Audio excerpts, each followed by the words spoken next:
you have to be more than skillful in one tool. If your main job is data visualization, you shouldn't be just focused on one specific tool. You should be able to learn how to incorporate that in multiple tools, because you need to meet businesses where they're at. Many businesses aren't at just one tool. There may be multiple tools, especially in pharma. You may have Spotfire, you may have Excel, you may have Smartsheets, you may have Power BI, you may have Tableau, and on and on and on. So it goes on infinitely, but the more you know, the more valuable you make yourself with the company, and you're able to establish value because you have this very generalist skill set and not a specialist skill set. And I think generalist skill set is kind of where we're going to need to go going forward. Hello, and welcome to Pharma Sessions, a place for pharmaceutical leaders to come and learn from each other. I'm your host, Jonathan Kaskey. Technology and market trends are bringing change at an ever-accelerating rate, and no person, team, or company can afford to be left behind. Here, we dive into the strategies and tactics that our guests use to tackle these challenges and create new opportunities, and how you can do the same in your own organization. On today's episode of Pharma Sessions, I'm excited to welcome Adam Mico, Principal Data and Analytics Strategist at Moderna, and one of the most hands-on practitioners I've met when it comes to integrating generative AI into real enterprise workflows. Adam's journey into analytics is anything but traditional, and that perspective has shaped how he approaches data visualization and now AI, not as abstract capabilities, but as tools to remove friction, unblock teams, and help people do better at work. So in this episode, we're diving into how custom GPTs are actually being built and used inside pharma organizations, what analytics looks like in a world increasingly shaped by AI, and how data visualization, text-based insights, and enablement all come together inside modern workflows. AI seems to be the theme of this one. So with that, welcome to the show, Adam. Thank you so much for having me. It's an honor to be here, Jonathan. No, I'm very pleased to do it. And okay, so before we get into all of the work stuff, I always like to start with a little bit of an icebreaker. And we're recording this probably a day after a major snowstorm has, paralyzed half the country. So it's about 3:30 in the afternoon. Tell me, what have you had to eat so far today? So what I had to eat so far was Thai food. I live with my my wife and my mother-in-law and my dog. And my mother-in-law is probably the best Thai cook I know. So fortunately, had some incredible Thai food, both for breakfast and lunch. That's so amazing. Completely spoiled. Yeah, we'll record the soul, sequel sure. in person. I'll be there in your living room for the next one. All right, so I kind of alluded to this in the intro, but your path into data and analytics wasn't, the traditional path, and now you've really become a recognized leader in visualization and generative AI. Can you walk us through a bit how that journey unfolded and what pulled you into the space? Yeah, my journey is very different, as you mentioned before. I mean, I didn't really start the data and analytics journey until after I was 40. I had a whole career in unemployment insurance law. So I was working in the public sector. And when I was introduced to Tableau, which is a data visualization tool, I was kind of known as the guy around the office that was good with Excel. So they're like, okay, you're a trainer, you have a little bit of bandwidth, maybe you could play around with this and see what we can come up with. And that just sparked a love for data and analytics beyond what I could ever do with Excel. And at that point, it was basically working in a silo with my employer for about 6 years before I did anything publicly. I was very quiet, but then I left my career as a trainer of unemployment insurance law and a fraud investigator to work as a data analyst and a business automation specialist. And then I was promoted or reclassed as top as I can get within a couple of years. I'm like, what else is there for me to do?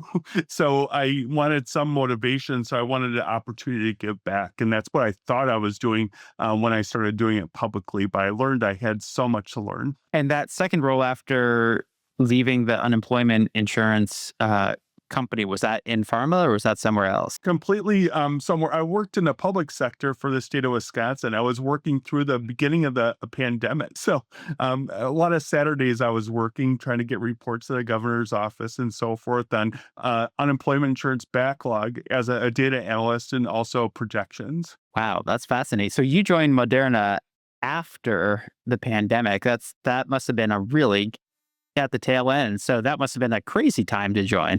So I left the public sector. I went and then I worked as a Tableau evangelist for a global consultancy for about 7 or 8 months. And then they're starting their Tableau practice at Moderna. And I was recruited for a technical lead for that role when I joined. And that was 4 years ago. I just had my anniversary on January 18th. Ah, congratulations. Even in those 4 years, there's been a tremendous amount of change, right? And a lot of people in analytics, I mean, I talk to them every day, and there's like this existential moment of what was our role, what is our role with AI. From your perspective, how do you see the role of analytics changing as generative AI becomes more embedded in everyday workflows? Great question, Jonathan. And one of the things I was thinking about early is I've always tried to think about future proofing myself and future proofing my skill set. So I started to see the changes and the evolution that what's possible with generative AI as soon as it kind of came to the picture. So I started thinking very deeply about that, and I wrote a couple blog articles about that. Primarily, I came to a conclusion that you need a plus one skill set. In the past, if you're a Tableau developer, you could focus a lot on the front end stuff. But with generative AI, more people will have the opportunity to upskill quicker, and more visualization development will probably be expected of just business people that aren't developers, because you won't need to learn how to code as much or anything like that. So if you're a Tableau specialist, you need to figure out what's my plus one skill set. Is it product management? Is it data engineering? Is it generative AI or AI? Is it machine learning, which would be associated with AI?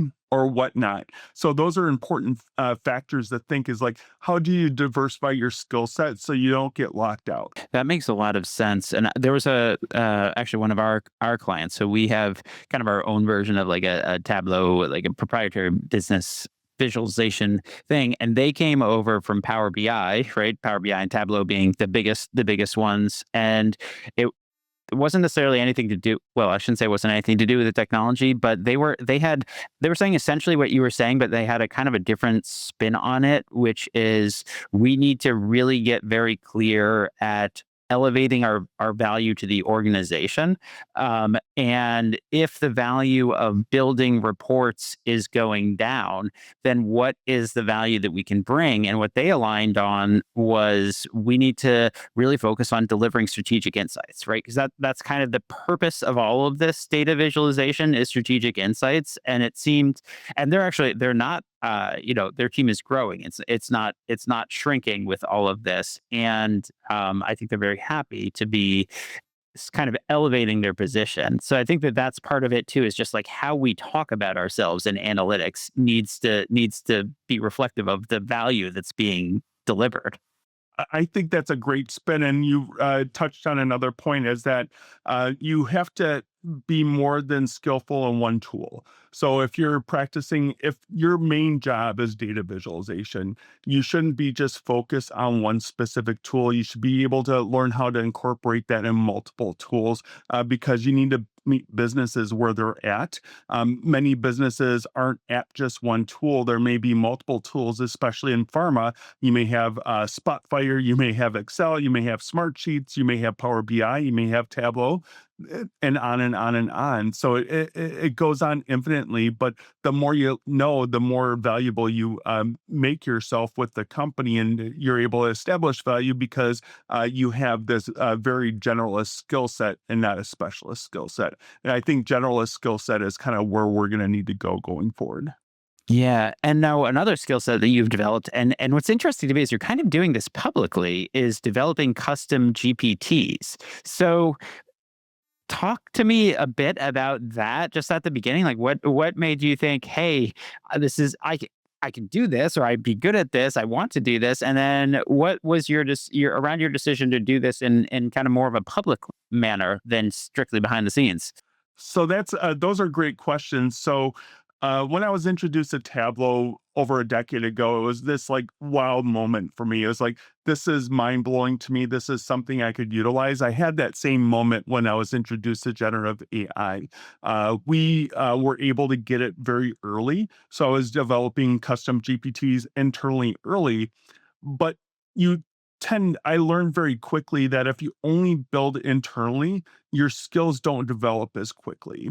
So I created completely different versions of custom GPTs that I would make it work because obviously I'm not going to include anything. And I rebuilt them from scratch.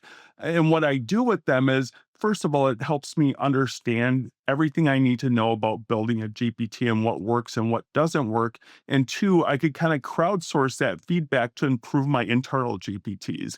The GPTs aren't identical, but they're close enough where if feedback applies to one, it could apply to another internally that you can make it better where people can really get the value of what you're putting together. So yeah, don't make identical GPTs as you would in work, but make it similar enough that if you do get feedback that you could improve what you do at work. And it's a passion of mine too. So developing publicly is like, I want to incorporate tools that others could use as freely as possible.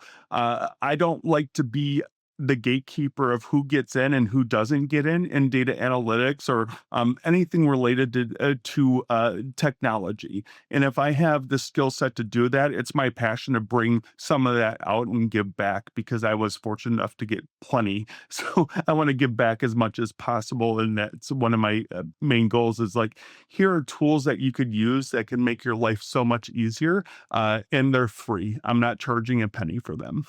That's so interesting, and that's admirable. And so, can we just dive a little deeper on that? So, you talk about crowdsourcing feedback. What types of, are these external usage patterns? Are these ratings and comments? Are these actual metrics about where people are going within the GPTs? What's available, and what might you get from a learning perspective from having a whole bunch of people on it that you wouldn't if you were strictly designing, in a closet in your Moderna office, right?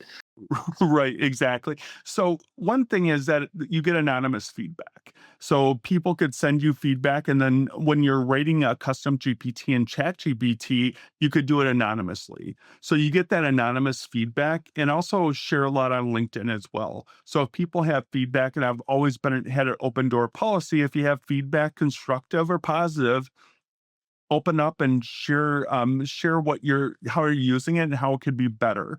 And that's so a combination of both. And there are ways that there are other ideas when you crowdsource that you wouldn't think of if you're working in a closet or a silo, if you will, because people use it and like, this is good. But then other people that are practitioners and or experts in the field that you're building GPTs on, they could have other ideas that you wouldn't come up with on your own. And that's how you can make both those GPTs better and the internal ones better. And I'm just really curious about this. So, how long did it take you to build your first one, and how long does it take you to build one now? Okay, that's a great question. So when I started building GPTs, it was kind of interesting because how my brain works. I'm autistic, so I'm a systems first thinker automatically, and that kind of works with how GPTs align programmatically when they're thinking. Their systems first structure, even more so now with the new models than it was before. But also, I'm a very structured person, so a lot of how I think kind of mirrors how you would build instructions into a GPT. So it kind of came naturally to me, but my concepts weren't there because I wasn't really understanding what it was capable with it. So my first GPTs were novelty GPTs. Like, I want to do a GPT with this personality. So I think one of my first public ones, and this is kind of funny, if you ever heard the Good Place. the television show, and there's all these versions of Janet. So I made a GPT with different Janet personalities, including Disco Janet, Evil Janet, Janet, and all those, just to see what it could do. It's a very novelty. Actually, no, I stand corrected. The first one was, is it Ted Danson's birthday?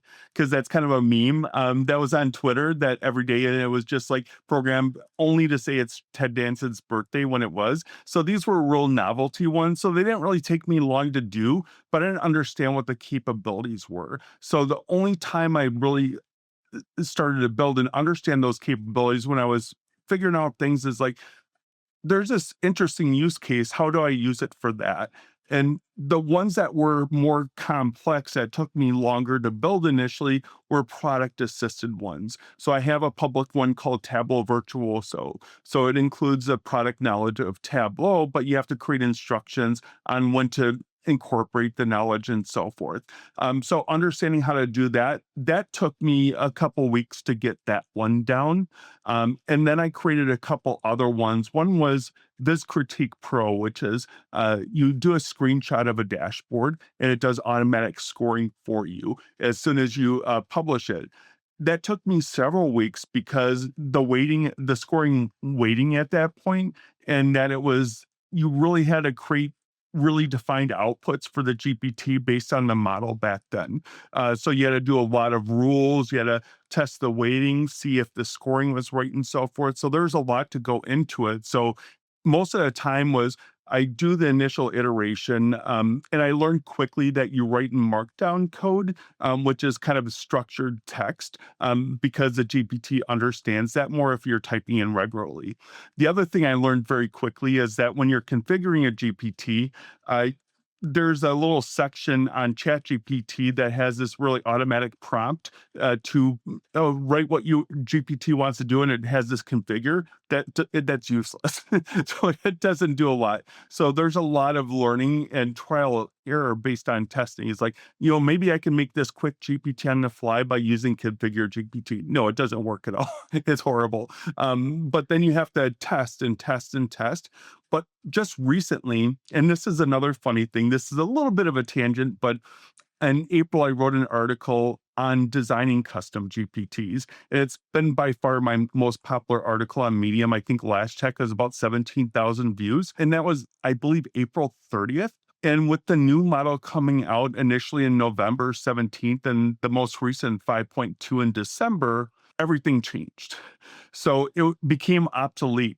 That what I wrote in April about custom building GPTs became completely obsolete by December. So I had to write a guide to custom GPTs part 2 because so much became obsolete. So it's interesting how you're always having to evolve. But the great thing is that the model's capabilities are getting much smarter. So instead of writing strict rules and making strict guidelines for GPT, you build in workflows. Instead of pouring everything in one knowledge document, you make smaller knowledge documents and create a knowledge index so it knows exactly where to go, so it works efficiently and doesn't hallucinate. So there are many things that the new model does so much more better than the original one, but then there's a lot of rework that needs to be done. All those old models you built on 4.0, you need to change them because they don't really work well. They're brittle under the new models. So it's so fascinating to me. And I would just encourage people, if you're listening, you could also take a middle step before you are developing these yourself. So what I mean by that is on my team, this is something that happens all the time in software companies is product will come to sales and they'll say, hey, what are people interested in? What are they talking about? And it used to be that we would have a call or have a conversation or try to describe, something that we had in mind. And then they'd say, okay, is that feasible? Is that not feasible? What do we need? What my team has started doing now is I think they're using mainly this platform called Lovable. And they just talk with it and come back to product with wireframes and somewhat clickable, like not totally, it doesn't really work. It's not meant to work, but you can kind of explore around and see what the design the person had in mind.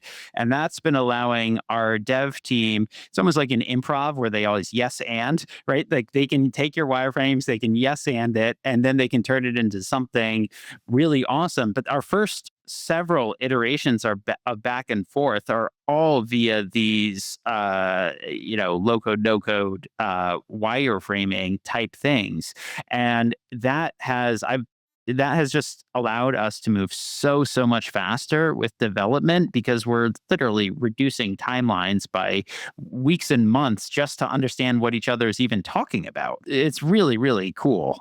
And you're not going down those negative paths either, because when you have a good contextual wireframe that both the business and tech understands, they can communicate. So many times if you go to a development team, the requirements are vague or not so clear to them, or they get something that's in a storyboard it looks like somebody chicken scratched it. They're building based on what they think that the customer wants or the business wants, as opposed to the business being able to present something, speaking text language, and tech being able to build to that. It's way more efficient. You don't go off those beaten paths where you go down this road very long ways, halfway across the country, and realize, oh, I should have turned the corner back in Philadelphia, as opposed to being in the Midwest at some point going down that road. It's like, I'm going to have to not only start over, I'm going to have to do a lot of rework because a lot of things broke along the way. So the time and savings that are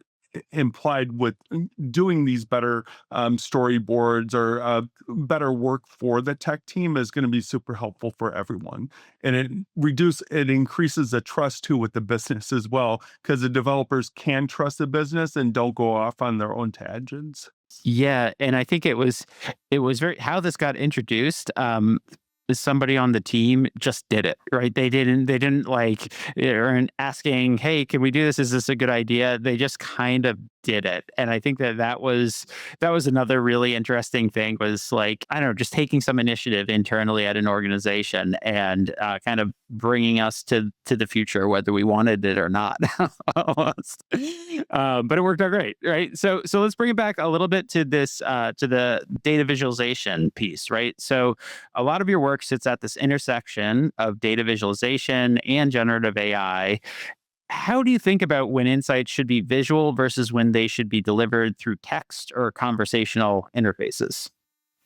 Great question. A lot of times people just need a quick overview of what's going on before they drill down. So I always look at it as like people get overwhelmed very quickly. There's so many things going back and forth. If you could visualize it first, it's a lot easier to wrap your head around the concept, and then you have the opportunity to drill down a little bit further. So when you're sharing things, especially if it's meant to be understood by a different audience or specific audiences, a picture, as they say, is 1,000 words in many cases, and the time it takes to read those 1,000 words is time people don't have, especially in a business context when the things are fast moving.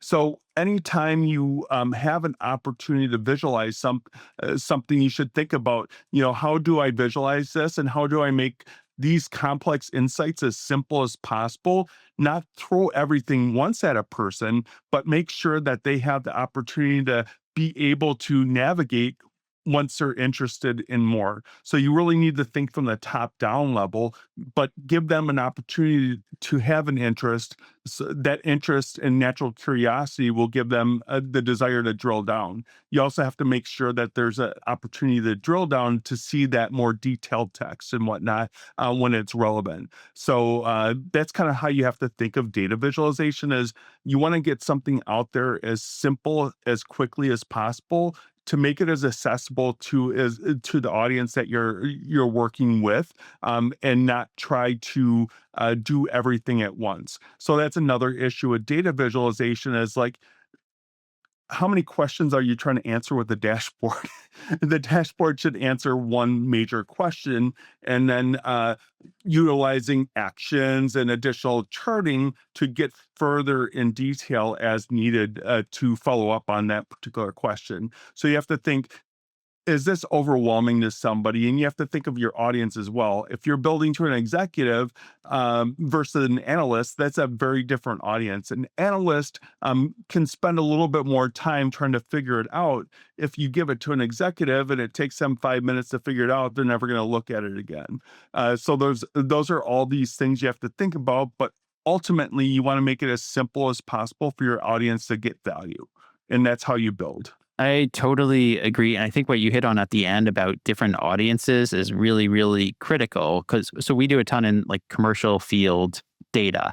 And there's not one type of person that looks at it. It's like there's a rep, there's the district manager, there's BI&A, and there's executives, right? So let's say that's four different people. All of them have their day to day looks very different, right? Like a rep might need to access something by voice as they are driving around from doctor to doctor, and obviously that's not the time to serve them up visual charts, right? That's where they need a text, or they might need something in SMS, right? So that's quick hits.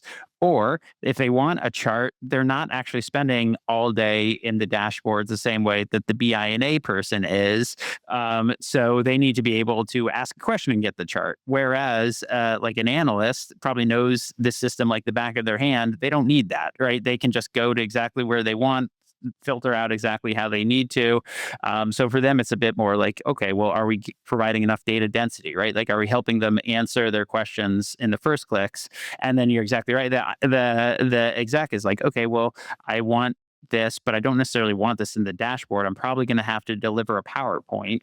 If I click export, what am I getting? Does it look good? Does it have key takeaways automatically assigned to it, right? So there's, I think, understanding the user base and what their lives look like kind of helps answer how these things should be served up. And trying to do a one size fits all approach is just it's like an exercise in futility almost.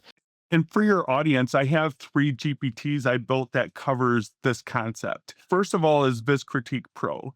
You put in a screen print of a dashboard or data visualization. It tells you what your intended audience is based on it, and it gives you feedback and accessibility and how to make it better, and gives you actionable feedback and how to improve it for the audience that you're intending without even adding additional context. You could add additional context so it could look at different things when it's scoring, but all you have to do is do an image of your dashboard or visualization, put it in there, and it automatically determines that. And because of the capabilities now of Model 5.2 and ChatGPT, you ever heard of those Choose Your Own Adventure books? Of course. So I have Data Quest, which is choose your own data adventure, and then Tableau Quest, which is catered to Tableau. So Tableau Quest kind of goes over data visualization. So it's applicable not just to Tableau, but it would be applicable to any data visualization project. And data is more generalized. Both are a bit gamified. So once you finish a quest, it gives you a prompt for pixel art, and then that pixel you could have it generate that image of pixel art. It doesn't do it automatically because not everybody wants to wait for an image to generate, but it has that opportunity based on your quest and how you did. On Data Quest, you could earn specific badges based on what you're showing, and same with Tableau Quest. So it has like based on were not just one answer, but a series of answers. How are you doing in this particular area? And then you can automatically earn a badge for that. And then if you do really well on Tableau Quest, Tableau has something that they call Sparkle. So there's like this Sparkle. It looks kind of like a cross and stars for Tableau. So it's called the Tableau Sparkle. So you have more Sparkle, the better you do on your Tableau Quest. And there's identified learning paths for both too. So you can go through an entire learning path as you would with e-learning, but in ChatGPT form. Wow. So we'll put the links for those in the description, but I've never downloaded a GPT. So where do people actually go to access these? So, ChatGPT, you could go ahead and look for them. Also, on my blog, my most recent articles have the featured GPTs, and they're all linked from any blog articles that I write. So, for example, my most recent one was systems first thinking, and it has all the GPTs that I would feature there. In addition to that, I have Tableau Quest blog, which has a whole suite of data visualization, GPTs, and their descriptions as well. And of course, I'll share them with you.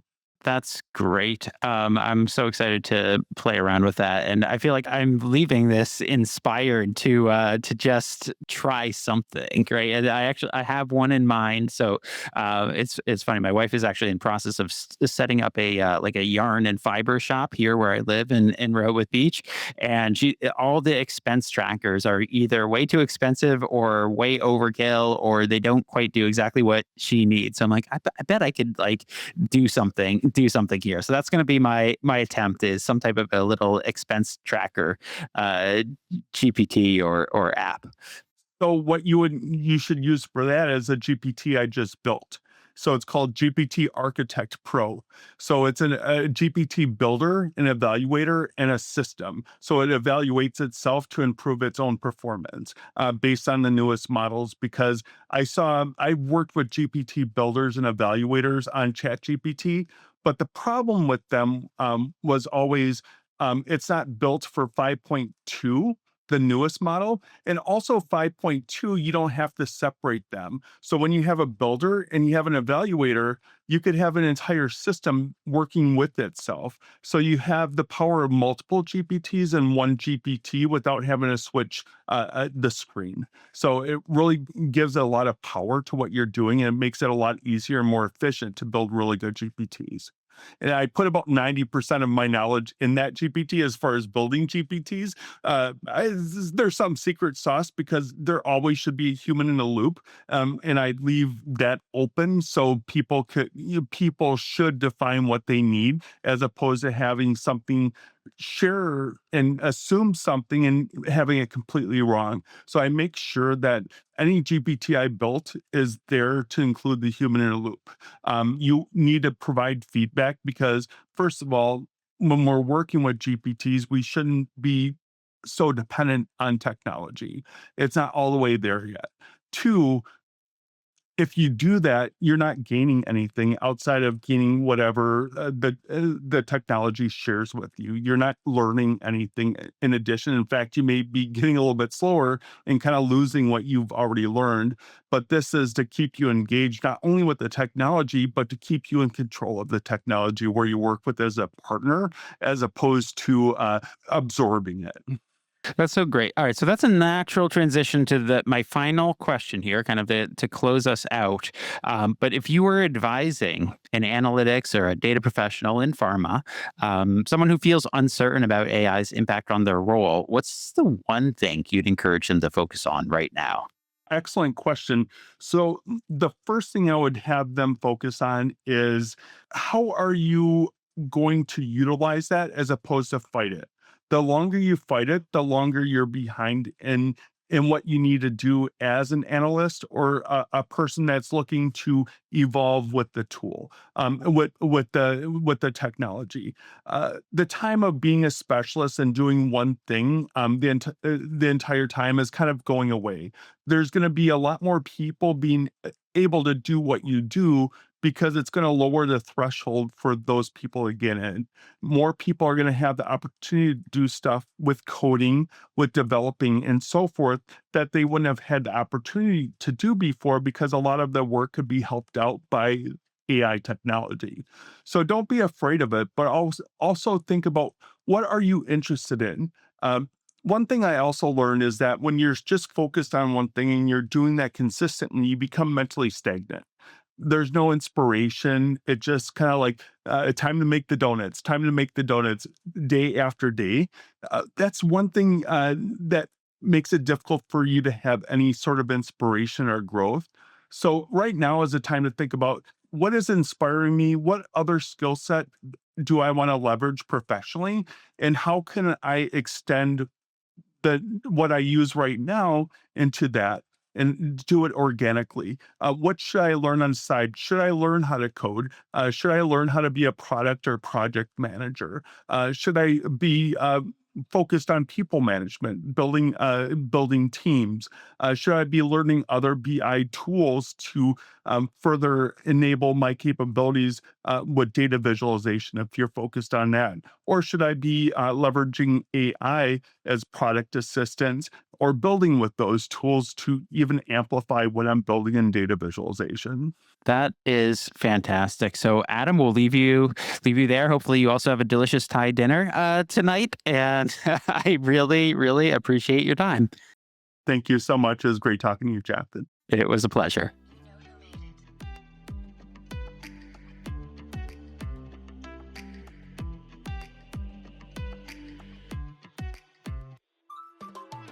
And that's a wrap on today's episode of Pharma Sessions with me, Jonathan Kaskey. If you enjoyed today's conversation, don't forget to hit follow or subscribe and share it with someone else in the pharma world who might need to hear it.